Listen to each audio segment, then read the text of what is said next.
தேசிய ஊட்டச்சத்து வாரத்தை முன்னிட்டு முதியோர்களுக்கான ஆரோக்கிய உணவு முறைகள் பற்றி பேசுறதுக்காக இன்னைக்கு நம்ம கூட முதியோர் நல மருத்துவர் மிதுனா இருக்காங்க. வணக்கம் மேம்.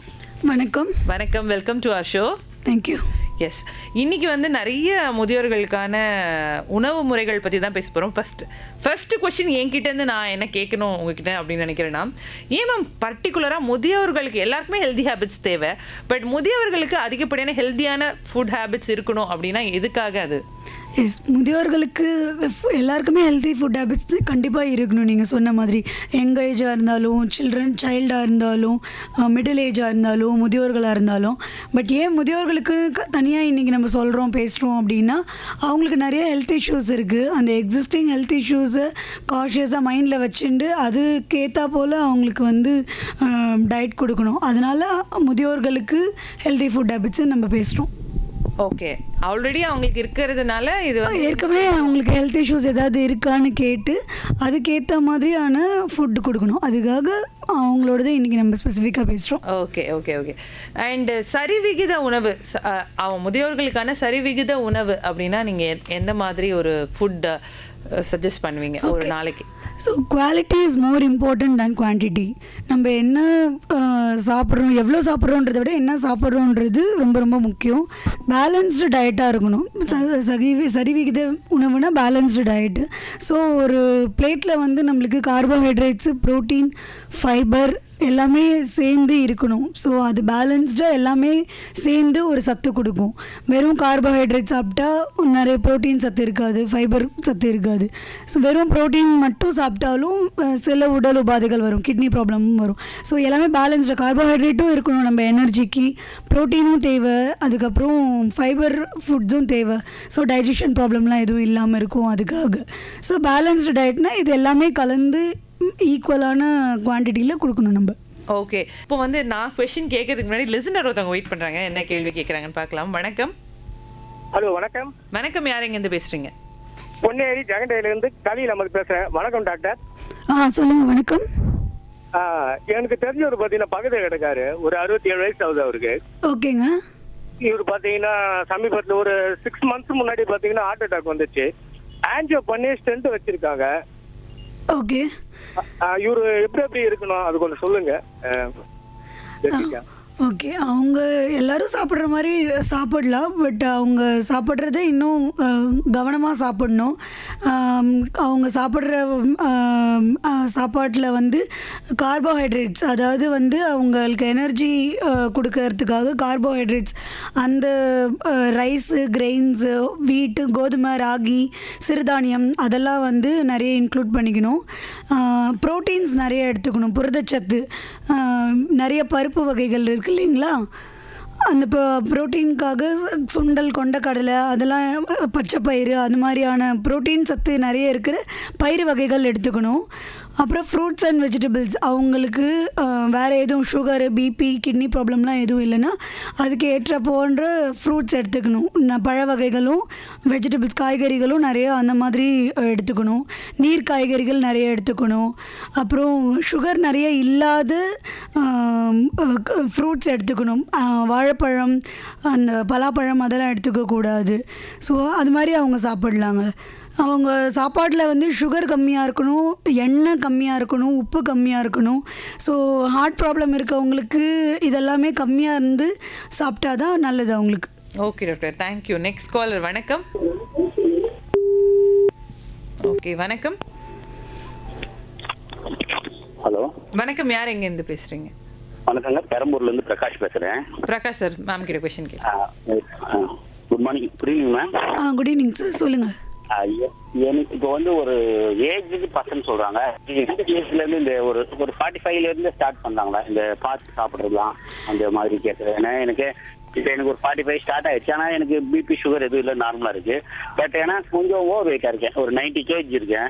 நான் ஒரு 75 இருக்கு ஹைட்டுக்கு. இப்போ இது எப்படி டயட்ல குறைச்சிக்கலாங்களா, எப்படி சாப்பிடணும் மட்டும் சொல்லுங்க, நான் ரேடியோவில் கேட்டுக்கிறேன் மேம். நன்றி. சார் நீங்கள் உங்களுக்கு வேறு எந்த தொந்தரவும் இல்லை, உடல் உபாதைகள் இல்லை, வெயிட்டு அதிகமாக இருக்குது, அப்போ இனிமேல் வந்துடும் அப்படின்னும் போது நீங்கள் கவனமாக சாப்பிடணும்னு நினைக்கிறது கரெக்டு தான். ஸோ இந்த ஏஜ்லேருந்து தான் கவனமாக சாப்பிடணும்னு கிடையாது. குழந்தைகள்லேருந்து பெரியவங்க வரைக்கும் அது ஒரு பழக்கம் தானே, உணவு பழக்கம் தானே. ஸோ எல்லாருமே வந்து ஹெல்தி ஃபுட்டு சாப்பிடலாம். இந்த ஏஜ்லேருந்து தான் சாப்பிட ஆரம்பிக்கணுமா, பார்த்து சாப்பிடணுமா அப்படிலாம் கிடையாது. நீங்களே சொல்கிறீங்க உங்கள் ஹைட்டுக்கு வெயிட் ஜாஸ்தியாக இருக்கீங்க அப்படின்னு சொல்லிட்டு. ஸோ நீங்கள் ஆல்ரெடியே 45 வயசு, ஆனால் ஓவர் வெயிட்டு, ஆனால் வேறு எந்த கம்ப்ளைண்ட்ஸும் இல்லைன்னா நீங்கள் இப்போலேருந்தே நான் சொன்ன மாதிரி பேலன்ஸ்டு டயட்டாக வந்து நீங்கள் எடுத்துக்கலாம். கார்போஹைட்ரேட்ஸு, ப்ரோட்டீன்ஸு, அந்த புரதச்சத்து, நார்ச்சத்து எல்லாமே சேர்ந்து இப்போலேருந்தே கவனமாக சாப்பிட்லாம் நீங்கள். இப்போ இந்த ஃபுட் ஹேபிட்ஸ் மட்டும் இருந்தால் போதுமா மேம்? இல்லை இப்போதுலேருந்தே அவங்க எப்போவுமே எக்ஸசைஸ் பண்ணுறது ரொம்ப நல்லது. பட் இவங்க மாதிரி ஆட்கள் கொஞ்சம் உடம்பு அதிகமாக இருக்கும் போது இந்த நடைப்பயிற்சி இதெல்லாம் பண்ணால் அவங்களுக்கு இன்னும் கொஞ்சம் யூஸ்ஃபுல்லாக இருக்கும். ஸோ எனி ஏஜ் அவங்களுக்கு வந்து அலாங் வித் ஃபுட் ஹேபிட்ஸ் அவங்களுக்கு மைல்டு எக்ஸசைஸ், சம் மெடிடேஷன், அந்த வாக்கிங் ஏதாச்சும் ஒன்று இருந்துகிட்டே இருந்தால் அந்த ஹேபிட்டையும் அவங்க இன்க்ளூட் பண்ணிக்கும் போது ஃபுட் ஹேபிட்ஸோடு they will lead a healthy life. அவங்களுக்கு நல்லா வந்து ஒரு ஆரோக்கியமான வாழ்வு கிடைக்கும். வெறும் ஃபுட்டில் மட்டும் அப்படி டிபெண்ட் பண்ணிடாமல் அவங்களுடைய ஜென்ரல் ஆக்டிவிட்டி வந்து இன்னும் கொஞ்சம் சுறுசுறுப்பானவங்களா அவங்களே வந்து ஆக்டிவாக வச்சுக்கணும். Super ma'am, thank you. வணக்கம். ஹலோ. ஹலோ வணக்கம், யார் எங்கேருந்து பேசுகிறீங்க? வணக்கம், ராஜகோபால், கோயம்புத்தூர். கேளுங்க சார், உங்கள் கொஸ்டின் எது வந்தாலும் மேம் கிட்ட கேளுங்க. இல்லை, எனக்கு வயது 80 சார். சொல்லுங்கள் சார். என்னோட கேள்வி என்னன்னா, எல்லாரும் உப்பு கரெக்டா இருக்கு, அப்படி சாப்பாடுல கரெக்டா உப்பு இருக்குங்கிற, நான் மட்டும் கம்மியா இருக்குன்னு சொல்றேன். ஓகே. பிரச்சனையை எப்படி தீர்க்கலாம்? நானும் உப்பு போட்டு சாப்பிடலாமா, இல்லை அவங்களோட சேர்ந்து அதே குறைச்சி உப்பு தான் சாப்பிடணுமா? சார் எந்த ஏஜாக இருந்தாலுமே நம்ம சாப்பாட்டில் கம்மியா இருக்குங்கிறேன். ஓகே. ஸோ எந்த ஏஜாக இருந்தாலுமே நம்ம சாப்பாட்டில் வந்து உப்பு கம்மியாக தான் சாப்பிடணும். ஸோ அது பர்டிகுலராக வயசானவங்களுக்கு ஏன்னா வேறு எதுவும் தொந்தரவு ஆல்ரெடி இருக்கா, இல்லை இனிமேல் வந்ததுனாலும் வராமல் இருக்கிறதுக்காக. ஸோ நீங்கள் ஆல்ரெடி எல்லோரும் கரெக்டாக இருக்குது, நீங்கள் கம்மியாக இருக்குன்னு நினைக்கிறது கரெக்டு தான். ஸோ நீங்கள் அந்த கம்மியான உப்பு அளவே சாப்பிடுங்க, அதுதான் நல்லது. அவர் என்ன கேட்குறாருன்னா, மற்றவங்களுக்கு அது சரியாக தான் இருக்குது, எனக்கு அப்படி தோணுதா இல்லை ஏஜ் ஆக ஆக நம்மளுக்கு டேஸ்ட் ப்ரிஃபரன்ஸ் மாறும். நம்மளுக்கு ஆக்சுவலாக எல்லோரும் ரெஸ்ட்ரிக்ட் பண்ணணும் அப்படின்ற மாதிரி நினைப்பாங்க. பட் நம்ம அந்த ரெஸ்ட்ரிக்ஷனோட சாப்பிட்றது நல்லது. இல்லை பர்டிகுலராக அவங்களுக்கு வந்து இந்த ஸ்வீட், அதாவது அந்த ஏஜ் ஆக அவங்களுக்கு அந்த டெம்டேஷன்ஸ் அதிகமாக இருக்கும். ஸோ ஓகே, நம்மளுக்கு ஏஜ் ஆகிடுச்சு, கான்ஷியஸாக சாப்பிட்ணும் அப்படின்றது இருந்தாலும் நம்ம இன்னும் கொஞ்சம் ஸ்வீட் சாப்பிட்ணும். ஸோ சின்ன பசங்களும் ரொம்ப வயசானவங்களும் சமம்னு சொல்லுவாங்க. ஸோ அவங்களுக்கு அந்த டேஸ்ட் ப்ரிஃபரன்ஸ் வந்து மிடில் ஏஜில் இருக்கவங்களுக்கு கூட மேனேஜ் பண்ணிவிடுவாங்க. ஓகே, கம்மியாக இருந்தால் அட்ஜஸ்ட் பண்ணிக்கலான்னு. ஏஜ் ஆக ஆக அவங்களுடைய இது வந்து அந்த ப்ரிஃபரன்சஸ் வந்து அதிகமாகும். ஆக்சுவலி இதுக்கு நான் என்ன நினைக்கிறேன்னா, இந்த மிடில் ஏஜில் இருக்கிறவங்க நம்மளாம் வெளில போய் கூட சாப்பிட்ருவோம். இப்போ ஏஜ் ஆனவங்க என்ன பண்ணுவாங்க, வீட்டிலே தான் இருப்பாங்க. ஸோ அவங்களுக்கு வந்து இந்த கிரேவிங்ஸ் வந்து அதனாலே அதிகமாயிட்டு, நான் வீட்டில் இருக்கிறத மட்டும் தானே சாப்பிட்றேன், அந்த மாதிரி நம்ம வந்து அட்ஜஸ்ட் பண்ணிக்கிறதுக்கு கொஞ்சம் கஷ்டப்படுவாங்க போல இருக்குன்னு எனக்கு தோணுது. கரெக்ட். வணக்கம், அடுத்த காலர். ஹலோ, வணக்கம் மேடம். வணக்கம் சார், யார் எங்கேருந்து பேசுகிறீங்க? ராமகிருஷ்ணன். ராமகிருஷ்ணன் சார், மேம் கிட்ட உங்கள் கொஸ்டின் கேளுங்க. Good evening madam. Good evening sir, சொல்லுங்கள் சார். எனக்கு என்னன்னா, கால் இழுக்குது, லெஃப்ட் கால். ஓ, உங்களுக்கு என்ன ஏஜ் ஆகுதுங்க சார்? என்னம்மா? என்ன ஏஜ் சார் உங்களுக்கு? எனக்கு 48 வயசு ஆகுதுமா. ஓகே, வேற என்ன தொந்தரவுங்க சார் இருக்கு உங்களுக்கு? எனக்கு மறுத்து போகுது காலு. ஓகே, இந்த ப்ரெஷர் செக் பண்ண எப்படி இருக்கும்? இப்போ நீங்கள் இது வரைக்கும் ப்ரெஷர் சுகர்லாம் செக் பண்ணியிருக்கீங்களா? என்னங்க சார்? இது வரைக்கும் ப்ரெஷர் சுகர்லாம் செக் பண்ணியிருக்கீங்களா? அதெல்லாம் செக் பண்ணுமா, எதுவுமே இல்லைம்மா. சுகர் இல்லை, ப்ரெஷர் இல்லை. ஓகே, என்ன வேலைங்க சார் செய்கிறீங்க? ஆமா, நீங்கள் என்ன வேலை செய்கிறீங்க சார்? நான் டிரைவராக இருக்கேம்மா. ஓகே, ஸோ நம்மளுக்கு வேறு ஏதாவது உடல் உபாதைகள் இருக்கணும்னு இல்லை. நம்ம வேலை செய்கிறோன்னா ரொம்ப அதிகமான வேலை கொடுக்கறதுனால கூட அந்த கால் இழுக்கிறது இருக்கும் உங்களுக்கு. ஸோ சத்தான பொருட்களாக நிறைய சாப்பிடணும் நீங்கள். ஓகே ஓகே, மேம் இவங்கெல்லாம் நட்ஸ் அந்த மாதிரி நிறைய சாப்பிட்டா நல்லது. Sure sure. அது அவங்களுக்கு ப்ரோட்டீன்ஸில் ப்ரோட்டீன் எடுத்துக்கிறோம் நம்ம சொல்கிறோம்ல, புரதச்சத்தில் வந்து என்னென்ன சாப்பிடணும் அப்படின்னா நட்ஸு, இந்த சீட்ஸ் எல்லாம் இருக்கு இல்லையா, நிறைய சீட்ஸ், சூரியகாந்தி சீட்ஸ், ஆலிவ் விதைன்னு சொல்லுவாங்க, பூசணி விதை, அந்த தர்பூசணி விதை. ஸோ அந்த சீட்ஸ் எல்லாம் வந்து அவங்க வெறுமை கூட ரோஸ்ட் பண்ணிவிட்டு நம்ம ஸ்நாக்ஸ்க்கு பதிலாக அந்த மாதிரி சாப்பிடலாம். ஸோ அதிலலாம் வந்து நிறைய அவங்களுக்கு வந்து இந்த விட்டமின் டி சத்து, அயன் சத்தெல்லாம் கிடைக்கும். ஸோ ஜென்ரலாகவே எல்லாருக்குமே அந்த வேலை ஜாஸ்தியாக இருக்கும்போது ஒரு வீக்னஸ் இருக்கும். ஸோ இந்த நட்ஸ் அண்ட் சீட்ஸ் எடுத்துக்கிட்டால் அவங்களுக்கு வந்து அது கொஞ்சம் ஹெல்ப்ஃபுல்லாக இருக்கும். Okay ma'am. Next caller. Hello வணக்கம். பெரியார் நகர் சந்திரன் பேசுகிறேன் மேடம். சந்திரன் சார், மேம் கிட்ட உங்கள் கொஷின் கேளுங்க. Madam good evening madam. Good evening sir, சொல்லுங்கள் சார். மேடம் எனக்கு 62 வயசு ஆகுது. Okay sir. 2 ஷோல்டரும் வலிக்குது மேடம் எனக்கு. ஸோ வேறு ஏதாவது கம்ப்ளைண்ட்ஸ் இருக்கா? வேறு ஏதாவது உடல் பிரச்சனைகள் இருக்கா உங்களுக்கு? நான் ஹார்ட் பேஷண்ட் தான், சுகர் இருக்கு, ஹார்ட் பேஷண்ட்டு. ஓகே. 2 ஷோல்டரும் வலிக்குது மேடம். ஸோ எலும்பு தேய்மானம் அந்த மாதிரி பிரச்சனைகளாக கூட இருக்கலாம். ஏஜ் ஆக ஆக நம்மளுக்கு அந்த போன் சத்து கம்மியாக இருக்கும். கால்சியம் சப்ளிமெண்ட்ஸ் கொஞ்சம் எடுத்துக்கலாம். நீங்கள் சாப்பிட்ற சாப்பாடில் கால்சியம் சத்து அதிகமாக இருக்கிற மாதிரி ராகி, பால் அந்த ஐட்டம்ஸ் எல்லாம் எடுத்துக்கணும். அது இல்லாமல் நீங்கள் விட்டமின் டி சத்து கம்மியாக இருந்தாலும் எலும்பு பிரச்சனை வரும். ஸோ விட்டமின் டி சத்து கிடைக்கணுன்னா நிறைய நட்ஸ் அண்ட் சீட்ஸ், நான் இப்போ சொல்லிட்டு இருந்த மாதிரி அந்த விதைகள் அதெல்லாம் சாப்பிடணும், பருப்பு வகைகள்லாம் சாப்பிட்ணுங்க சார். சுண்டல், ப்ரோட்டீன் ஐட்டம்ஸ் நிறைய எடுத்துக்கும் போது போன் சத்து நல்லாயிருக்கும், விட்டமின் டி நல்லா கிடைக்கும் உங்களுக்கு. நல்லா சன்லைட்டில் வாக்கிங்லாம் போங்க. ஸோ கொஞ்சம் மைல்டு எக்ஸசைஸ் பண்ணிங்கன்னா உங்களுக்கு அந்த ஷோல்டர் பெயின் கொஞ்சம் குறையும். கை தூக்கி நீட்டி நிமித்துறது அதெல்லாம் பண்ணிங்கன்னா. நன்றி சார், நன்றி. ஓகே, இன்னும் நிறைய விஷயங்கள் தொடர்ந்து பேசலாம். மேம் எனக்கு ஒரு கொஷின் இருக்குது. இப்போ வந்து ஒரு ஏஜ்க்கு அப்புறமா இப்போ நமக்கு வந்து ஒரு பேஷண்ட்டுக்கு வந்து விட்டமின் சி கம்மியாக இருக்கும், ஒருத்தவங்களுக்கு விட்டமின் ஏ கம்மியாக இருக்கும், ஒருத்தவங்களுக்கு விட்டமின் டி கம்மியாக இருக்கும். இப்போ இது தெரிஞ்சுட்டு டாக்டரை கன்சல்ட் பண்ணி இந்த விட்டமின் டேப்லெட்ஸ்லாம் எடுக்கிறதுன்றது அட்வைசபிளாக எடுக்கலாமா? அது ஸோ எடுக்கலாம். நீங்கள் சொன்ன மாதிரி டாக்டரை கன்சல்ட் பண்ணிவிட்டு, ஸோ எல்லாருமே அவங்களாவே இந்த இது நமக்கு கம்மியாக இருக்குமோ, நம்ம போய் எடுத்து நம்மளே கடையில் வாங்கி சாப்பிட்டுக்கலாமோ, அப்படி பண்ணக்கூடாது. So with the doctors prescription நீங்கள் வந்து விட்டமின் டேப்லெட்ஸ் எடுத்துக்கலாம். ஸோ ஏதாவது ஒரு உடல் உபாதை வந்து அதுக்காக நம்ம மாத்திரை சாப்பிட்றதுக்கு அது வராமல் தவிர்க்கிற மாதிரி விட்டமின் டேப்லெட்ஸு, கால்சியம் டேப்லெட்ஸ் எல்லாம் எடுத்துக்கிறதுல தப்பு இல்லை. வித் ஒன்லி டாக்டர்ஸ் ப்ரிஸ்கிரிப்ஷன் அது மட்டும் ஸோ எடுத்துக்கலாம், கண்டிப்பாகவே எடுத்துக்கலாம், தப்பு இல்லை. ஸோ இது ரொம்ப ஏஜ்லேருந்து தான் ஸ்டார்ட் பண்ணணுன்னு கிடையாது. ஒரு மாதிரி மிடில் ஏஜ்லேருந்தே அவங்களே உடல் சோர்வாக இருக்குது அப்படின்னு ஃபீல் பண்ணாங்கன்னா, பட் அவங்களாவே நம்ம சோர்வாக இருக்கும், நம்மளுக்கு வந்து இந்த தொந்தரவு இருக்குமோ, ஹீமோக்ளோபின் கம்மியாக இருக்குமோ அப்படின்னு நினச்சிட்டு அவங்களா அதுக்காக மாத்திரை வாங்கி சாப்பிடாம ஃபுட் ஹேபிட்ஸை நீங்களாவே ஓகே இந்த இதில் வந்து இந்த சத்து இருக்குதுன்னு சொல்லி நீங்கள் சாப்பிடலாம். ஸோ நீங்கள் அது பண்ணலாம். பட் மாத்திரை ஏதாவது இன்க்ளூட் பண்ணுறீங்கன்னா டாக்டர்ஸோட அட்வைஸோடு தான் பண்ணணும். Okay okay ma'am. ஒரு வயசானவங்க அப்படியாவது ஒரு 40-50 அப்படின்னு தொட்ட உடனேவே எல்லாருக்குமே பொதுவாகவே இருக்கிற பிரச்சனை வந்து நீரிழிவு நோய், டயபெட்டிக்ஸ் நிறைய பேருக்கு இருக்குது. இந்த டயபெட்டிஸ் பேஷண்ட்ஸ் என்ன மாதிரி ஃபுட்டு சாப்பிடலாம், என்ன மாதிரி உணவுகளை தவிர்க்கலாம், இதை பற்றி? ஸோ நம்ம இதை பற்றி தெரிஞ்சுக்கும் போது ஒரு புது விஷயம் ஒன்று நான் சொல்கிறேன். கிளைசிமிக் இண்டெக்ஸ் அப்படின்னு ஒரு சாப்பாடுலேயும் அது ஒரு வேல்யூ இருக்கும். ஸோ அந்த கிளைசிமிக் இண்டெக்ஸ் வந்து 55லேருந்து அதுக்கு கீழே வரைக்கும் இருக்கலாம். அதுக்கு மேலே இருக்கும்போது அது வந்து அந்த சாப்பாடோடைய சுகர் கண்டென்ட்டு அதிகமாக இருக்கும்னு அர்த்தம்.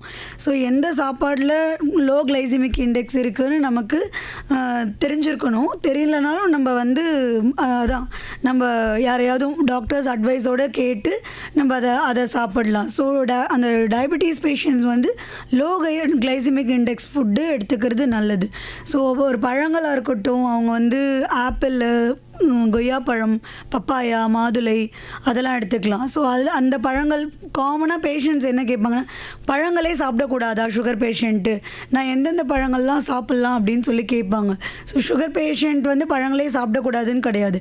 பனானா கூட ஒரு மீடியமாக ரொம்ப பழுத்த பனானால ஹை கிளைசிமிக் இண்டெக்ஸ் இருக்கும். ஒரு நார்மலாக மீடியமாக பழுத்திருக்குன்னா அது கொஞ்சம் எடுத்துக்கலாம். ஸோ இப்போ பலாப்பழம்னா அதில் ஹை கிளைசிமிக் இண்டெக்ஸ் இருக்குது. ஸோ அந்த பலாப்பழம்லாம் ரொம்ப ரொம்ப சுகர் தன்மை, மாம்பழம் ரொம்ப அதிகமான சுகர் தன்மை இருக்கும். ஸோ லோ கிளைசிமிக் இண்டெக்ஸ் இருக்கிற ஃப்ரூட்ஸுன்னு பார்த்தீங்கன்னா ஆப்பிள், கொய்யாப்பழம், பேரிக்காய் சொல்லலாம், பியர் ஃப்ரூட் அது, அப்புறம் பப்பாயா அதெல்லாம் எடுத்துக்கலாம், மாதுளை எடுத்துக்கலாம். Okay okay doctor. ஸோ அவங்க சுகர் பேஷண்ட்ஸ் வந்து அவங்க சாப்பிட்ற சாப்பாடில் வந்து அந்த லோ கிளைசிமிக் இண்டெக்ஸ் உள்ள ஃபுட்ஸாக எடுத்துக்கலாம். ஓகே, எது வேணால் எடுக்க வேண்டாம் டாக்டர்? ஃப்ரூட்ஸ் தவிர்த்து வேறு இந்த மாதிரி ஃபுட்ஸ் எல்லாம் எடுக்காதீங்க அப்படின்னா? ஸோ சுகர் கண்டிப்பாகவே கிடையாது. ஸோ அவங்க எந்த சுகர் யூஸ் பண்ணுறாங்க, எந்த சுகருமே கிடையாது. பட் அஃப்கோர்ஸ் சாப்பிடாம இருக்க முடியாது இல்லையா? ஸோ ஸ்வீட்ஸு அதுதான் வந்து first enemy. So sweets and sugars வந்து முடிஞ்ச அளவுக்கு அவாய்ட் பண்ணிடணும். ரொம்ப அக்கேஷ்னலாக ஒரு ஃபங்க்ஷன் போனால் வேறு வழி இல்லை, எல்லாருக்கிட்டையும் எக்ஸ்பிளைன் பண்ணிட்டு இருக்க முடியாது. ஸோ அந்த சமயத்தில் சாப்பிடலாம். ஸோ சாப்பிட்டுட்டு அதுக்கப்புறம் அந்த வாக்கிங்லாம் பண்ணிடணும். ஸோ கான்ஷியஸாக இருக்கணும் அவங்க. ஸோ சுகர் அந்த ஒயிட்டாக இருக்கிற ஐட்டம்ஸ் எல்லாம், மைதா, சுகரு, ரைஸ் ஐட்டம்ஸ்லேயே வந்து பாலிஷ்டு ரைஸு அதெல்லாம் வந்து சாப்பிடக்கூடாது. பொன்னி அரிசி சொல்லுவோம்ல அந்த மாதிரி. ஸோ புழுங்கல் அரிசி அந்த மாதிரியான இந்த சிறுதானிய உணவு வகைகள் நிறைய எடுத்துக்கலாம். ஸோ ரைஸு, கோதுமை எல்லாத்துலேயுமே கொஞ்சம் சுகர் தன்மை இருக்குது. பட் அது எந்த அமௌண்ட்டில் எவ்வளோ குவான்டிட்டியில் எடுத்துக்கிறாங்க அப்படின்றது தான். நைட்டு எத்தனை மணிக்குள்ளே இவங்கெல்லாம் சாப்பிட்றது பெட்டர்னு நினைக்கிறீங்க? ஸோ 7 மணிக்குள்ளார சாப்பிட்டுட்டா நல்லது. பட் சுகர் பேஷண்ட்டோ இல்லை லோ பிபி இருக்கவங்க அப்படின்னா அவங்க வந்து ஒரு மாதிரி ரொம்ப சீக்கிரமாக சாப்பிட்டுட்டாங்கன்னா தூங்குறதுக்கு முன்னாடியே அவங்களுக்கு பசிக்கும், அப்புறம் மயக்கம் வர மாதிரி இருக்கும். அவங்க நடுவில் வந்து ரெஸ்ட் ரூம் போவாங்க. ஸோ வயசானவங்களுக்கு ஃப்ரீக்வெண்ட்டாக யூரின் போகிறது இருக்கும். ஸோ அப்போ எந்திரிக்கும் போது அந்த கிடினஸ் மாதிரி இருக்கும். ரொம்ப சீக்கிரமாக சாப்பிட்டா 7 மணிக்குள்ளே சாப்பிட்டா நல்லது. 8 மணிக்குள்ளே ஆனால் கண்டிப்பாக சாப்பிட்டு முடிச்சிடணும். ரொம்ப லேட்டாக சாப்பிடும்போது தான் நம்ம பாடியில் வந்து அந்த பிளட் சுகர் அதிகமாக இருக்குது. ஸோ காலையில் ஆல்ரெடி சுகர் பேஷண்ட்டாக இருக்கவங்களுக்கு அந்த ஃபஸ்ட்டு சாம்பிளே அதனால தான் ஜாஸ்தியாக காட்டும். ஸோ சீக்கிரமாக ஏர்லி டின்னர் வந்து எப்பவுமே நல்லது. அது சுகர் பேஷண்ட்டுக்கு சுகர் கண்ட்ரோல் பண்ணுறதுக்கு நல்லது. பாடி வெயிட் கம்மி பண்ணணும்னு நினைக்கிறவங்களுக்கு இன்டர்மீடியன்ட் ஃபாஸ்டிங்னு சொல்லுவோம். ஸோ அவங்க வந்து சீக்கிரமாக சாப்பிட்டுட்டு காலையில் லேட்டாக சாப்பிடுவாங்க. நடுவில் ஒரு 12 மணி நேரம் இடைவேளை கிடைக்கும். ஸோ அதனால் அவங்களுக்கு வந்து உடலில் வந்து அந்த கொழுப்பு சத்தெல்லாம் கம்மியாகும். ஸோ அது பாடி வெயிட் கம்மி பண்ணணும்னு நினைக்கிறவங்களுக்கும் அது நல்லது. ஸோ 8 மணிக்குள்ளார ப்ரிஃபரபிளி எல்லாருமே சாப்பிட்டுடணும், குழந்தைங்கள்லேருந்து பெரியவங்க வரைக்கும். Okay okay doctor. Next caller யார் எங்கேருந்து பார்க்கலாம்? வணக்கம். மாலை வணக்கம் மேடம். வணக்கம், யார் எங்கேருந்து பேசுகிறீங்க? வெங்கட். வெங்கட், கேளுங்க மேம் கிட்ட உங்கள் கொஷின் கேளுங்க. Madam good afternoon madam. Good afternoon sir, சொல்லுங்கள் சார். இப்போ கொஞ்ச நேரம் முன்னாடி சொன்னீங்க இந்த கால்சியம் டேப்லெட்ஸ்லாம் எடுத்துக்கலாம் as per the prescription given by the doctor.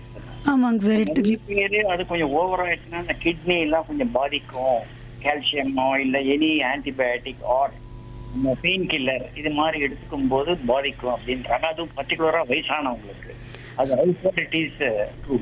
So வயசானவங்க எப்போவுமே பீரியாடிக்கலாக ப்ளட் செக்லாம் பண்ணிக்கணும். ப்ளட் டெஸ்ட்லாம் பண்ணிவிட்டு அவங்களுக்கு எது தொந்தரவாக இருக்கோ, என்ன கம்மியாக இருக்கோ, என்ன ப்ராப்ளம் இருக்கோ அதுக்கான மாத்திரையை தான் எடுத்துக்கணும். ஸோ டாக்டருக்கு கிட்ட போனோடனே அவங்களும் முதல்ல ப்ளட் டெஸ்ட்லாம் எடுக்க சொல்லுவாங்க. ப்ளட் டெஸ்ட்லாம் எடுத்துகிட்டு அதில் என்ன கம்ப்ளைண்ட்ஸ் இருக்கோ அதுக்கான மாத்திரை எடுத்துக்குவாங்க தான் எழுதி கொடுப்பாங்க. ஸோ அப்படி இருக்கும்போது அது வந்து அவ்வளோ அஃபெக்ட் பண்ணாது. And vitamin tablets doctor prescribe பண்ணும்போது அவங்க ரொம்ப ஹெவி டோஸ்லாம் கொடுக்க மாட்டாங்க. அப்போ வந்து உங்களுக்கு அந்த கிட்னி பாதிக்குன்ற பயமோ பிரச்சனையோ எதுவும் வராது. ஓகே ஓகே மேம், ரொம்ப நன்றி. அடுத்த காலர் வணக்கம். ஹலோ வணக்கம். வணக்கம், சொல்லுங்க. நான் சந்திரசேகர் பேசுறேன் மேம், வேலூர் கட்காடியிலேருந்து. சொல்லுங்க சந்திரசேகர், மேம் கிட்ட கொஸ்டின் கேளுங்க. மேம் எனக்கு 2 கேள்விகள் இருக்கு. ஒண்ணு பாத்தீங்கன்னா இந்த புரோட்டீன் கண்டென்ட் அதிகம் இருக்கக்கூடிய காய்கறிகள் எவை? வெஜிடேரியன்ஸ்க்கு வந்து புரோட்டீன் அப்படிங்கிறது எனக்கு தெரிஞ்ச மஷ்ரூம்ல அதிகம் இருக்கு அப்படின்றாங்க. அதையும் தாண்டி வேற எதுல இருக்குன்னு தெரிஞ்சுக்கணும் ஒண்ணு. ரெண்டாவது வயதானவர்கள், நான் கேட்கறது வந்து ஒரு 60-70, அவங்களுக்கு பொதுவாக அந்த பருப்பு வகைகள்லாம் சாப்பிட்டா அந்த கேஸ் ட்ரபிள் அண்ட் அவங்களுக்கு வந்து அந்த செரிமானம் அப்படிங்கிறது கொஞ்சம் ஆகல அப்படிங்கிறாங்க. உண்மையாலுமே பருப்பு வகைகள் வயதானவர்கள் அவாய்ட் பண்ணணுமா, அல்லது ஏன் அவங்களுக்கு அந்த ஜீரணம் அப்படிங்கிறது கொஞ்சம் கஷ்டமா ஆகுறது? அதை பத்தியும் கொஞ்சம் விளக்கமா சொல்லுங்க. நான் ரேடியோல ஆன்சர்ஸ் கேட்டுக்கிறேன். நன்றி நன்றி. ஸோ ப்ரோட்டீன் எதுலெல்லாம் அதிகமாக இருக்குன்னா கீரை வகைகளில் நிறைய ப்ரோட்டீன் சத்து இருக்குது. ஸோ அப்புறம் அந்த வாழைத்தண்டு நீர் காய்கறிகளில் ப்ரோட்டீன் சத்து நிறைய இருக்குது. ஸோ பருப்பு வகைகளோடு சேர்ந்து இந்த வெஜிடபிள்ஸும் கீரை வகைகள் நீர் காய்கறிகள்னால் முள்ளங்கி, சௌச்சவ்வு, புடலங்காய், பாகற்காய், அந்த மாதிரி காய்கறிகள் நீர் காய்கறிகளில் வந்து நிறைய ப்ரோட்டீன் சத்து இருக்குது. ப்ரோட்டீன் சத்தோடு கூட சேர்த்து அந்த ஃபைபர் சத்து, நார் சத்தும் சாப்பிடும்போது அந்த டைஜஷன் ப்ராப்ளம் வராது. ஏன்னா டைஜஷன் பொதுவாகவே ஏன் வயசானவங்களுக்கு அதிகமாக வருதுன்னா அவங்களுக்கு மொபிலிட்டி கம்மியாகிடும். ஸோ இப்போது அவங்க வேலைக்கு போயிட்டு இருந்தவங்களா இருந்தாங்கன்னா ரிட்டையர் ஆகிருப்பாங்க. ஸோ வீட்டுக்குள்ளார நடக்கிற ரொம்ப அவங்களுடைய ஆக்டிவிட்டீஸ் கம்மியாகிடும். ஸோ டைஜஷன் ப்ராப்ளம் அதனால் கம்மியாக இருக்கும். அந்த டைஜஷனுக்கு தேவையான மசில்ஸோட செயல்பாடுகள் கொஞ்சம் கொஞ்சமாக குறைஞ்சிட்ருக்கும். அப்படி இருக்கும்போது அந்த ஃபைபர் ரிச் ஃபுட்ஸ், நார்ச்சத்து அதிகமாக இருக்கிற காய்கறிகள், கீரைகள்லாம் எடுத்துக்கிட்டால் ஒன்றும் டைஜஷன் ப்ராப்ளமும் வராது. அண்டு பருப்பு வகைகள் வந்து அந்த தேவையான குவான்டிட்டி எடுத்துகிட்டு கூடவே கீரை, அந்த நார்ச்சத்து உள்ள காய்கறிகள்லாம் சாப்பிடும்போது, நீர் சத்து காய்கறிகள் சாப்பிடும்போது ஒன்றும் செய்யாது. மஷ்ரூமோட காலிஃப்ளவர், ப்ரோக்கோலி அந்த மாதிரியான காய்கறிகளும் எடுத்துக்கலாம். அதில் ப்ரோட்டீன் நிறைய இருக்குது. பச்சை பட்டாணியில் ப்ரோட்டீன் நிறைய இருக்குது. நன்றி நன்றி மேம். அடுத்த காலர். வணக்கம். ஹலோ வணக்கம், யார் எங்கேருந்து பேசுறீங்க? ராமேஸ்வரத்துல இருந்து பாலசுப்ரமணியன் பேசுறேன் சார். காலை மாலை இரவு உணவு வந்து சத்தான உணவு என்ன சார் சாப்பிடணும் வயசானவங்க? ஓகே என்ன சார்? ஓகே, நீங்க உங்க கேள்வியை கேட்டுட்டீங்க, மேம் சொல்லுவாங்க பதில். சொல்லுங்க. ஸோ காலை மாலை அவங்க கேட்குற மாதிரி நீங்கள் வந்து ஃபுட் சார்ட்டுன்னு ஒன்று போட்டுக்கலாம். ஸோ ஒரு அட்டவணை மாதிரி போட்டுக்கலாம். வாரத்துக்கு ஒரு தடவை அந்த உட்காந்து ஃபேமிலியில் உள்ள எல்லாரையும் உட்கார வச்சு யாருக்கு எந்த காய்கறி பிடிக்கும் பிடிக்காது, எதில் எவ்வளோ நல்லது இருக்குது எல்லாமே கேட்டு அதுக்கான திங்ஸ் எல்லாம் வீட்டில் வாங்கி வச்சுட்டு, ஸோ திங்கள் டு ஞாயிற்றுக்கிழமை ஒரு சனிக்கிழமை வரைக்கும் காலையில் இந்த உணவு, மத்தியானம் இந்த உணவு, சாயங்காலம் இந்த உணவு, நைட் இந்த உணவு, ஒரு அட்டவணை மாதிரி போட்டுக்கலாம். அப்படி போடும்போது அந்த சரிவித உணவு, பேலன்ஸ்டு டயட் வந்து கிடச்சிரும் எல்லாருக்குமே, வீட்டில் உள்ள எல்லாருக்குமே கிடைக்கும். ஸோ காலையில் பார்த்துக்கிட்டிங்கன்னா அவங்க வந்து ரொம்ப காலையில் எழுந்திரிச்சு அவங்க வேலைக்கு போகிறதுக்கு முன்னாடி, ஸ்கூல் போகிறதுக்கு முன்னாடி, பசங்களாக இருக்கட்டும் வயசானவங்களாக இருக்கட்டும் எல்லாருக்குமே எனர்ஜி வேணும். ஸோ நல்லா காலையிலேயே அந்த நியூட்ரிஷியஸான சாப்பாடு இருக்கணும். வெறும் இட்லி தோசை அப்படி மட்டும் இல்லாமல் காலையிலேயே கொஞ்சம் நட்ஸு சேர்த்தி அரைச்சி மில்க் ஷேக்காக குடிக்கிறவங்க குடிக்கலாம். இல்லை வெறுமாவே மென்று சாப்பிட்றவங்க அந்த நட்ஸோடு சாப்பிட்டுக்கலாம் காலையில் பிரேக்ஃபாஸ்ட்டோட. ஒரு எக்கு, நான்வெஜ் சாப்பிட்றவங்களா இருந்தால் கண்டிப்பாக ஒரு எக்கு காலையிலேயே சாப்பிட்டுடலாம். ஸோ காலையிலேயே அந்த எனர்ஜி அவங்களுக்கு கிடச்சிரும். ஸோ ஒரு பிளேட்டில் வந்து 4 இட்லி சாப்பிட்றவங்க 2 இட்லி, 1 கப் சுண்டல், ஒரு எக்கு, அந்த மாதிரி காலையிலேயே அவங்க வந்து பேலன்ஸ்டாக ஒரு பிளேட் சாப்பிடலாம். மத்தியானமாக இருந்தால் அரை பிளேட் வந்து வெஜிடபிள்ஸ் இருக்கணும். எந்த காய்கறி செஞ்சுருக்காங்களோ வீட்டில் அது அரை பிளேட் வச்சுட்டு 1/4 பிளேட் வந்து தால், அந்த பருப்பு வகைகள், சாம்பாரோ குழம்போ, அது இன்னொரு 1/4 பிளேட்டு தான் அவங்களுடைய அரிசியாக இருக்கணும், அவங்க சாதமாக இருக்கணும். ஸோ அப்படி சாப்பிடும்போது அவங்களுக்கு வந்து பேலன்ஸ்டான பிளேட் கிடச்சிடும். ஸோ நடுவுப்புற சாப்பிட்ற அந்த ஸ்நாக்ஸ் வந்து வெளியில் எதுவும் சாப்பிடாம, ஆயில் ஐட்டம்ஸாக சாப்பிடாம ஃப்ரூட்ஸ் சாப்பிட்லாம், ஹெல்த்தி ஸ்நாக்ஸாக சாப்பிட்லாம். இல்லை அந்த சுண்டல் வகைகள் சாப்பிடலாம். இல்லை அந்த ஜூஸஸ் குடிக்கலாம். ஆரஞ்சு ஜூஸு, அந்த முசாம்பி, சாத்துக்குடி ஜூஸ், அதெல்லாம் வீட்லேயே அரைச்சி குடிக்கலாம். ஜூஸாக குடிக்கிறத விட பழங்களாக மென்று சாப்பிடும்போது தான் அந்த பிளட்டில் வந்து சுகர் வந்து அதிகமாக ஆகாமல் அது நம்ம சுகர் கண்ட்ரோலை நார்மலாக வச்சுக்கும். ஸோ பழ வகைகளை ஹெல்த்தி ஸ்நாக்ஸாக சாப்பிடலாம். நைட்டு ஏர்லி டின்னராக சீக்கிரமாகவே சாப்பிட்டுடணும், அந்த 8 மணிக்குள்ளார. அப்படி சாப்பிடும்போது அவங்க வந்து வெறும் இட்லி தோசை அப்படி சாப்பிடாம வெஜிடபிள்ஸ் நிறைய போட்டு கிச்சடி, வெஜிடபிள் உப்புமா, அந்த மாதிரி ராகி தோசை, குதிரைவாளி தோசை, அந்த மாதிரி தோசை வகைகள், சிறுதானியத்தில் வந்து தோசை வகைகள் பண்ணி ஏதாவது ஒரு சட்னி பண்ணி அது சாப்பிட்டிங்கன்னா ஹெல்த்தியான சாப்பாடாக இருக்கும். ஸோ ஒரு அட்டவணை போட்டு சாப்பிடும்போது ஹெல்த்தியாக எல்லாமே எல்லாருக்குமே போகும். Thank you ma'am. ஆக்சுவலி இந்த அட்டவணை போட்டு சாப்பிடணும் அப்படின்னு சொல்கிறீங்க. நான் என் கொஷின் அது இருந்தது, இந்த முதியவர்கள் அதாவது அவங்க வந்து ஒரு ஏஜ்க்கு அப்புறம் நம்ம ஃப்ரூட்ஸாக சாப்பிட்றது நல்லதா இல்லை வந்து பழச்சாராக அதை எடுத்துக்கிறது நல்லதா அப்படின்னு நீங்கள் என்ன சஜஸ்ட் பண்ணுங்க? பழச்சாரும் எல்லாருக்குமே முதியவர்கள் இல்லை, ஜூஸாக குடிக்கிறத விட பழங்களாக சாப்பிட்றது வந்து ரொம்ப நல்லது. ஸோ அது வந்து குடிக்கிறதுக்கு ஈஸியாக இருக்குது, நம்ம ஜூஸாக குடிச்சிடுறோம். பட் அதை மென்று சாப்பிடும்போது நமக்கு அதோடைய ஜூஸ் பொறுமையாக நமக்கு உள்ளே போகும்போது டைஜஷன் இன்னும் நல்லாயிருக்கும். ஸோ அந்த ஃப்ரூட்டில் இருக்கிற சத்து மட்டும் உள்ளே போகும், அதோடைய சுகர் தன்மை வந்து கம்மியாக இருக்கும். ஸோ ஒரே ஜூஸாக நம்ம குடிச்சிட்டோம் அப்படின்னா பிளட்டில் வந்து சுகர் உடைய லெவல் தான் அதிகமாக காட்டும். Okay okay ma'am. நிகழ்ச்சியோட அடுத்த காலர். வணக்கம். வணக்கம், யார் எங்கிருந்து? வரும்போதே பேஷண்ட்டாக வந்துட்டாருன்னு நினைக்கிறேன். வணக்கம். வணக்கம், இணைப்பில் இருக்கீங்க, பேசலாம். வணக்கம். ஓகே, நேர்கள் வந்து உங்களுடைய டவுட்ஸ் எதுவாக இருந்தாலும் நீங்கள் கால் பண்ண வேண்டிய எண்கள் 29860038 2952205554. வணக்கம். வணக்கம் மேடம். வணக்கம், யார் எங்கேருந்து பேசுறீங்க? நான் ராமநாதபுரம் சாத்தன்குடியில இருந்து முருகன். முருகன் மேம் கிட்ட கொஸ்டின் கேளுங்க. மேம் வணக்கம். வணக்கம் சார், சொல்லுங்கள் சார். மேடம் ஒரு 2 கொஸ்டின் மேடம். ஃபர்ஸ்ட் வந்து ஒன்று எனக்கு கேட்குறேன், ஒன்று வந்து எங்கள் வீட்டில் உள்ள பெரியவங்களுக்கு கேட்குறேன் madam. Okay sir. Madam first வந்து எதை கேட்டுறேன், இந்த மாதிரி காலையில நம்ம சாப்பிட்றப்ப பாத்தீங்கன்னா மேடம், நீங்க சாப்பிட்றத பத்தி அதுமே சொன்னீங்க, அது ரொம்ப மகிழ்ச்சியா இருந்துச்சு. வேகமா சாப்பிட்றதுனால என்னென்ன பாதிப்புகள் வரும் அப்படின்னு சொல்லுங்க மேடம். அடிக்கடி இந்த காலையில லேட் ஆயிடுச்சு, வேகமா சாப்பிட்டுட்டு வேலைக்கு போடுறது இருக்கு, என்ன பாதிப்பு வருங்க ஃபர்ஸ்ட் சொல்லிருங்க. பாத்தீங்கன்னா வீட்டுல உள்ள பெரியவங்களுக்கு வந்து சர்க்கரை நோய் வந்து உங்களுக்கு இருக்கு மேடம், சுகர் வந்து உங்களுக்கு. Okay sir. சுகர் வந்து என்னடா நாங்க ஸ்வீட் சாப்பிட்டோம்னா அவங்களுக்கு ஸ்வீட் சாப்பிடணும்னு ஆசைப்படுவாங்க மேடம். அவங்க வந்து சாப்பிட்றத கம்மியா சாப்பிடணும்னு சொன்னாங்க, அந்த அவங்க சாப்பிடலாமா, அவங்களுக்கு பாதிப்பு கண்ட்ரோலா சுகர் இருக்குமா அப்படிங்கிறத சொல்லுங்க மேடம், கேட்டுக்கிறோம். Okay sir. ஸோ வேகமாக சாப்பிடும்போது யூஸ்வலாக நம்ம எவ்வளோ சாப்பிட்றோன்னு தெரியாமல், என்ன சாப்பிட்றோன்னு தெரியாமல் அவசரத்தில் சாப்பிடுவோம். ஸோ பொறுமையாக மென்று சாப்பிடும்போது தான் எந்த ஒரு ஃபுட்டோடைய முழு சத்தும் நமக்கு சத்தாக கிடைக்கும். ஸோ இல்லைனா வந்து நம்ம ஜாஸ்தியாக சாப்பிட்ருவோம் வேகமாக சாப்பிடும்போது. ஸோ பொறுமையாக சூ பண்ணி சாப்பிடும்போது நிறைய நல்ல டைஜஷன் கிடைக்கும், அதோடைய சத்துக்கள்லாம் முழுமையாக உள்ள உடம்புக்கு போகும். Okay okay ma'am. ஸோ சர்க்கரை நோய் இருக்கிறவங்க வீட்டில் இருக்காங்க அப்படின்னா நீங்கள் எல்லாருமே கரெக்டாக ஸ்வீட்டு சுகர்லாம் வந்து கண்ட்ரோல்டாக சாப்பிட்றது இன்னும் நல்லது. அவங்க இருக்காங்க அப்படின்றத தாண்டி உங்களுக்காகவும் நீங்கள் அதை கண்ட்ரோல்டாக சாப்பிடலாம். ஸோ அவங்க சாப்பிடணும்னு நினைக்கும் போது நீங்கள் வந்து அதை பார்த்து தான் கொடுக்கணும். ஸோ வீட்டில் உள்ளவங்க தான் வந்து கேர்டேக்கர்ஸ் பார்த்துக்கிறவங்க தான் அவங்களுக்கும் எடுத்து சொல்லணும், நீங்களும் கண்ட்ரோல்டாக சாப்பிட்ணும். ஓகே, நீங்கள் வந்து அவங்கள பார்க்க வச்சுட்டு நீங்கள் மட்டும் சாப்பிடாதீங்க அப்படிங்கிறத சொல்கிறாங்க. நீங்களும் கொஞ்சமாக சாப்பிட்டுட்டு அவங்க முன்னாடி சாப்பிடாம இருந்தீங்கன்னா இன்னும் பெட்டர், அது நல்லது, அவங்க கேட்க மாட்டாங்க இல்லையா அப்படின்னு சொல்கிறாங்க.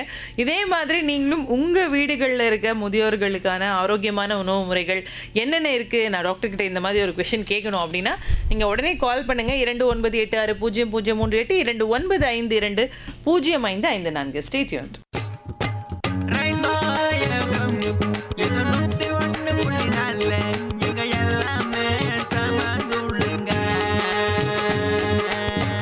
எஸ்பிபி மற்றும் சாதனா சர்க்கம் வாய்ஸில் சாங் கேட்டு வரும்போது 3:47 ஆகிட்டு இருக்கு.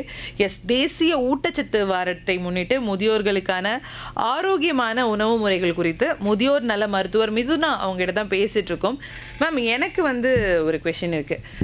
யூஸ்வலாக வந்து நிறைய பேர் வந்து இந்த வெயிட் குறைக்கணும் அப்படின்னா இன்டர்மீடியட் ஃபாஸ்டிங் அப்படின்னு எடுப்பாங்க. ஈவன் வயசானவங்க கூட டாக்டர் கிட்டலாம் போனால் டயபிட்டிஸ் பேஷண்ட்னா கொஞ்சம் வெயிட் குறைங்க, ரொம்ப ஒரே ஒபேசிட்டியாக இருந்தால் கண்டிப்பாக சொல்லுவாங்க. ஸோ இந்த இன்டர்மீடியட் ஃபாஸ்டிங்னா என்ன, அண்ட் அது வந்து வயதானவர்களோ இல்லை நீரிழிவு நோயாளிகளோ இருக்கலாம்?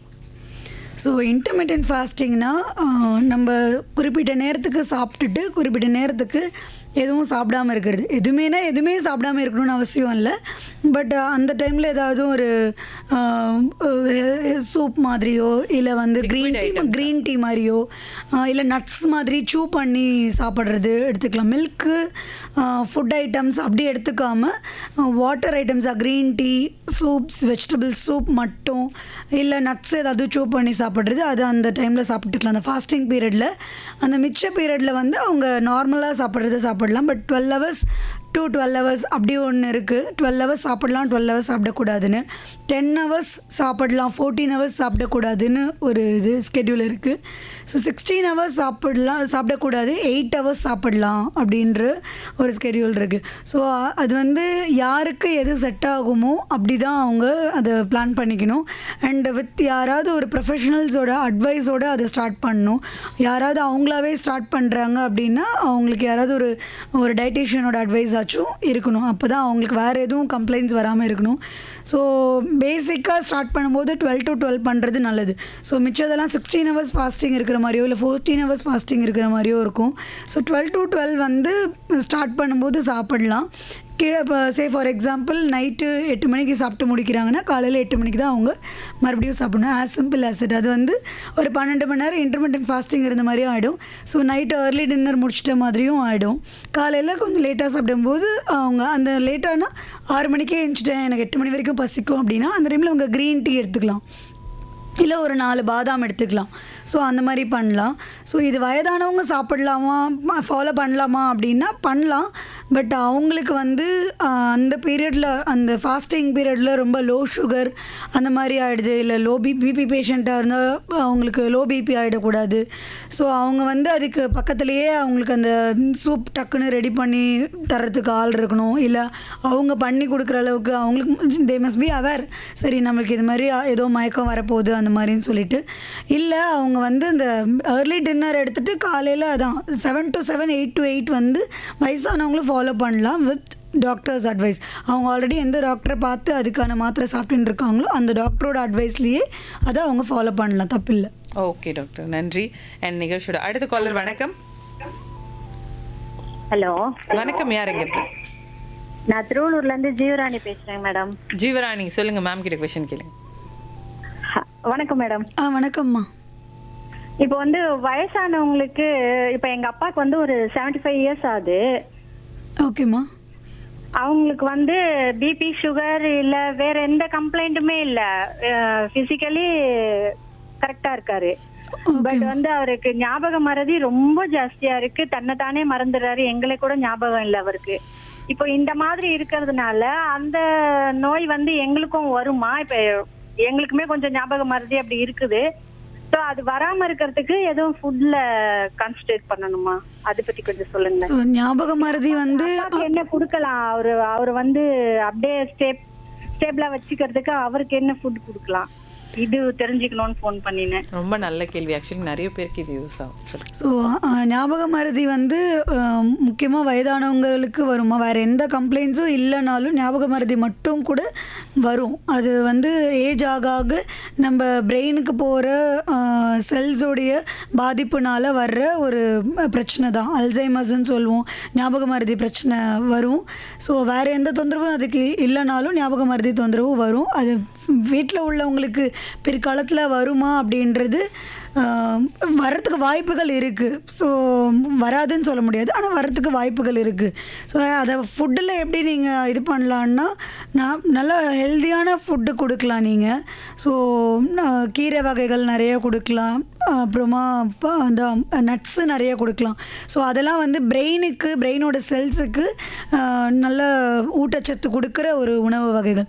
ஸோ கீரை, நட்ஸு, அந்த சன்ஃப்ளவர் சீட்ஸ், அந்த சியா சீட்ஸ், ஃப்ளாக் சீட்ஸ்லாம் இருக்குது இல்லைங்களா, ஆலிவ் விதை, அந்த விதைகள் அதெல்லாம் வந்து நீங்கள் வறுத்துட்டு பவுட்ரு பண்ணி பாலில் போட்டு குடிக்கலாம், அதில் தண்ணியில் கலந்து குடிக்கலாம், இல்லை வெறுமவே சூ பண்ணி சாப்பிடலாம் வறுத்துட்டு. கீரை நிறைய வாரத்தில் ஒரு 3 நாள் அது இன்க்ளூட் பண்ணிக்கலாம். காய்கறிகள், பழங்கள் நிறைய எடுத்துக்கும் போது அவங்களுக்கு அந்த பிரெயினுக்கான ஊட்டச்சத்து போகும். ஸோ அது கொஞ்சம் அவங்கள ஹெல்த்தியாக வச்சுக்கிறதுக்கு இன்னும் ஹெல்ப்ஃபுல்லாக இருக்கும். Okay ma'am. ஆக்சுவலி நம்ம வந்து நிகழ்ச்சியோட நிறைவு பகுதியை நோக்கி வந்தாச்சு. மேம், உங்களை பொறுத்த வரைக்கும் இந்தந்த உணவுகளை இந்தந்த நேரத்தில் சாப்பிட்றது நல்லது, இந்த உணவுகளை இந்த நேரத்தில் சாப்பிட வேணாம், அதாவது காலை நேரத்தில் சாப்பிட்ற உணவு நல்லதாக இருக்கும், அதே உணவை நைட்டில் சாப்பிட்டா ஒத்துக்காது, குறிப்பாக முதியவர்களுக்கு. அந்த மாதிரி காலையில் இந்த உணவுகளை எடுத்துக்கோங்க, இரவில் இந்த உணவுகளை எடுத்துக்கோங்க அப்படின்னா எது சொல்லுவீங்க? ஸோ காலையில் நீங்கள் வந்து எனர்ஜி தேவை நிறையா அப்படின்றதுக்காக கார்போஹைட்ரேட்ஸ் நிறைய இருக்கிற ஃபுட் எடுத்துக்கலாம். ரைஸு, இந்த ஹோல் கிரெயின்ஸுன்னு சொல்லுவோம்ல, அந்த சிறுதானிய வகைகள், கோதுமை, ராகி, அது எல்லாமே வந்து காலையில் எடுத்துக்கலாம். சில பேருக்கு அது நைட்டு வந்து டைஜஷன் ப்ராப்ளமாக இருக்கும் அப்படின்றதுனால. இன்னொன்று, அந்த நைட்டு ரைஸ் ஐட்டம்ஸ்லாம் சாப்பிட்றோன்னா அது வந்து சுகரை வேறு ப்ளட்டில் வந்து அதிகப்படுத்தும். ஸோ அது மார்னிங் அவங்க எடுத்துக்கும் போது அதுக்கப்புறம் அவங்க ஃபார் த ஹோல் டே நடப்பாங்க, வேலை செய்வாங்க. ஸோ அது வந்து அவங்களுடைய ஃபிசிக்கல் ஆக்டிவிட்டியில் கொஞ்சம் குறைஞ்சிரும். பட் நைட்டு நம்ம சாப்பிட்டுட்ட உடனே தூங்கிட போகிறோம். ஸோ அப்போ வந்து வெஜிடபிள்ஸ் இருக்கிற ஒரு வெஜிடபிள் உப்புமா, இல்லை காயை வந்துட்டு ஒரு சாம்பாரில் நிறைய போட்டு அதுக்காக ஏதாவது தோசை சிறுதானியத்தில் பண்ணி தொட்டு சாப்பிட்றது, அது மாதிரி எடுத்துக்கலாம். ஸோ இந்த ஃப்ரூட்ஸு அதெல்லாம் வந்து யூஸ்வலாக மீல்ஸோடு சாப்பிடக்கூடாது. லைக் மீல்ஸ்னால் காலையில் டிஃபனோட, மத்தியான சாப்பாடோட, நைட்டோட வாழைப்பழமோ எந்த பழமும் ஃப்ரூட்ஸோடு வந்து கிளப் பண்ணக்கூடாது. அப்போ வந்து ரொம்ப ஆல்ரெடி நம்ம சாப்பிட்ருக்கோம், அதில் வந்து கொஞ்சம் சுகர் தன்மை பாடிக்கு அதிகமாக போயிட்டுருக்கும். ஸோ இதில் ஃப்ரூட்ஸோடு சாப்பிடும்போது இன்னும் கொஞ்சம் சுகர் அதிகமாக தான் பாடிக்கு கிடைக்கும். ஸோ நடுவில் அந்த காலையில் சாப்பாட்டுக்கும் மத்தியான சாப்பாட்டுக்கும் இடைப்பட்ட 11 மணி டைமில், மத்தியான சாப்பாட்டுக்கும் நைட்டு சாப்பிட்றதுக்கும் நடுவில் ஒரு 3 to 4 இல்லை 4 to 5 அந்த டைமில் வந்து ஹெல்த்தி ஸ்நாக்ஸாக அவங்க அந்த ஃப்ரூட்ஸை எடுத்துக்கலாம், நட்ஸை எடுத்துக்கலாம், சுண்டல் வகைகளை எடுத்துக்கலாம். காலையிலையும் மத்தியானமும் சாப்பிடும்போது அவங்க யூஸ்வலாக சாப்பிட்ற சாதம் நிறையா சாப்பிடாமல் காய்கறிகளையும் அந்த பருப்பு வகைகளையும் நிறைய இன்க்ளூட் பண்ணிக்கணும். ஸோ அப்படி சாப்பிடும்போது டைஜஷன் ப்ராப்ளமும் ரொம்ப வராது, அவங்களுக்கு பேலன்ஸ்டாக எல்லாமே உள்ளே போகும். அண்ட் ஃப்ரூட்ஸை வந்து இந்த நடுவில் ஹெல்த்தி ஸ்நாக்காக சாப்பிடும்போது வேறு எதுவும் அன்ஹெல்த்தியாக கடையில் வாங்கின பொட்டலம் அந்த மாதிரி எதுவும் நம்ம சாப்பிடாமல் ஹெல்த்தி ஸ்நாக்ஸாக அவங்களுக்கு போயிடும். பிளட்டுக்கும் பாடிக்கும் பிளட் சுகரை கண்ட்ரோல் பண்ணுறதுக்கு அது வந்து ரொம்ப ஹெல்ப்ஃபுல்லாக இருக்கும். கீரை வகை நைட்டு சாப்பிடலாமா மேம்? கீரை சில பேருக்கு டைஜஷன் ப்ராப்ளம் வரும். கீரையில் நார்ச்சத்து தான் நிறைய இருக்குது. பட் சில பேருக்கு வந்து நைட்டு சாப்பிடும்போது செரிக்காது, இல்லை லூஸ் டூல்ஸ் ஆகும். ஸோ சாப்பிடலாம், அது அவங்களுடைய பாடி கன்சர்ன் தான். அவங்களுக்கு மத்தியானம் யூஸ்வலாக மத்தியானமே அதை சாப்பிட்றது ஏன் காமனானா, ஸோ அவங்க யாருக்குமே எதுவுமே அந்த ஸ்டொமக் அப்செட் ஆகாதுன்றதுனால. சச் அவங்களுக்கு ஆல்ரெடி அவங்க நைட்டு சாப்பிட்டுன்னு இருக்கவங்க தான் அவங்களுக்கு அந்த டைஜஷன் ப்ராப்ளம் இல்லைன்னா அவங்க சாப்பிட்டுக்கலாம். Okay ma'am.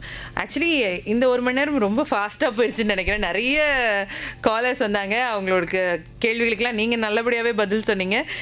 தேசிய ஊட்டச்சத்து வாரத்தை முன்னிட்டு முதியோருக்கான ஆரோக்கியமான உணவு முறைகள் பற்றி தான் நம்ம பேசணும். நம்ம கூட இவ்வளோ நேரம் இணைஞ்சிருந்தவங்க முதியோர் நல மருத்துவர் மிதுனா அவர்கள். ரொம்ப நன்றி மேம். எங்களோட நிலையத்துக்கு வந்து எங்களோட நேயர்களோட கேள்விகள் அனைத்துக்குமே விடையளிச்சதுக்கு ரொம்ப நன்றி. Thank you so much. Thank you ma'am. தொடர்ந்து இணைந்திருங்கள். இது ரெயின்போ FM 101.4.